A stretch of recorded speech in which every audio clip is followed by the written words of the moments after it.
pode-se entender que ah, uma pessoa que vive em pecado ou em impiedade, que está separado de Deus por esta barreira que é o pecado, Pois.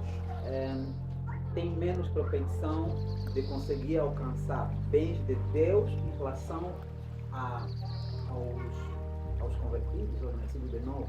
Existe uma diferenciação entre dois, naquilo que corresponde ao atendimento do Senhor. Ele atende mais rápido ao justo ou atende ao justo mais do que aos ímpios? Ah, percebi. A pergunta é muitíssimo difícil. É muito difícil. Porque nós, humanos, aqui temos apenas os efeitos dos feitos de Deus. Nós temos apenas os reflexos das coisas essenciais, daquilo que está a ocorrer. De tal modo que a gente não consegue traçar e definir bem como é que as coisas são. Exemplo, Jeremias diz que assim como nós não sabemos como se forma o bebê no ventre daquela que está em estado de mãe, assim não sabemos como é que são as obras de Deus. Então daí eu dizer que é uma pergunta muito difícil, por um lado. Por outro lado, nós temos muita limitação em estabelecer um critério para avaliar os efeitos dos feitos de Deus na vida de crentes e na vida de descrentes. Exemplo, nós temos os Salmos de Asaf, onde Asaf reclama diante de Deus, né, a prosperidade dos descrentes.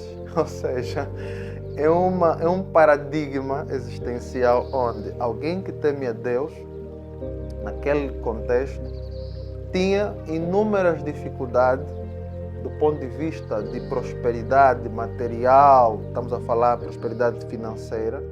É alguém que teme a Deus ou que temia a Deus e, no entanto, tinha dificuldades.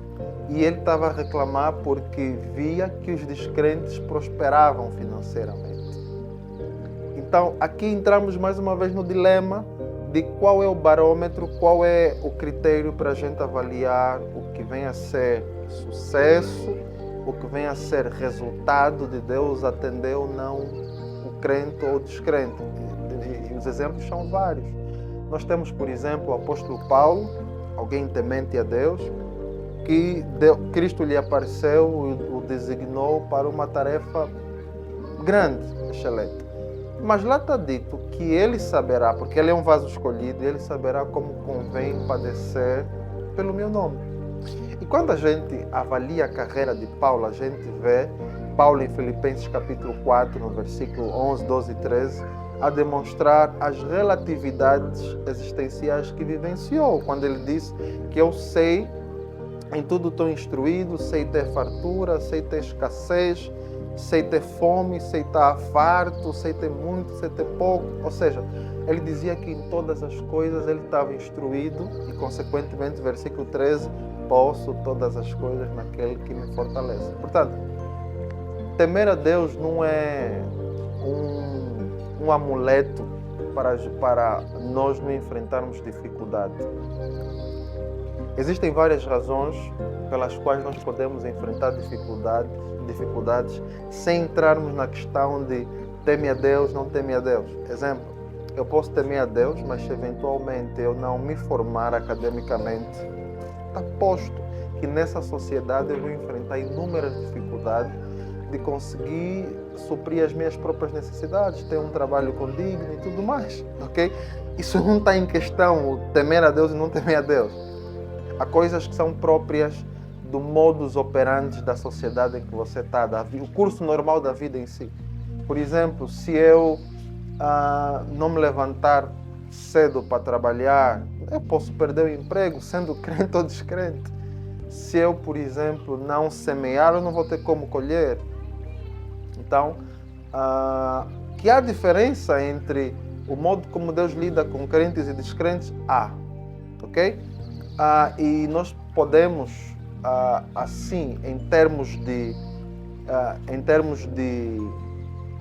dados, nós podemos aqui apresentar vantagens que os crentes têm em relação aos descrentes, como em si mesmo a salvação, o fato do crente ser salvo, o fato do crente ser absolvido da ira vindoura, o fato do crente receber em si uma nova natureza, que agora tem inclinação para as coisas de Deus, o fato do crente receber os dons do Espírito, e etc, etc. Essas diferenças claramente são perceptíveis.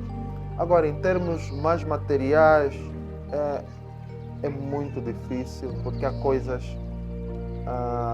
que podem ditar o nosso sucesso ou insucesso, que às vezes, ou boa parte das vezes, não tem nada a ver com o fato de se ser cristão, ser temente a Deus ou não. Mas há muitos casos que têm a ver com negligência, que têm a ver com disciplina, ou disciplina tem a ver com sacrifício, tem a ver com disposição, tem a ver com perseverança, etc, etc.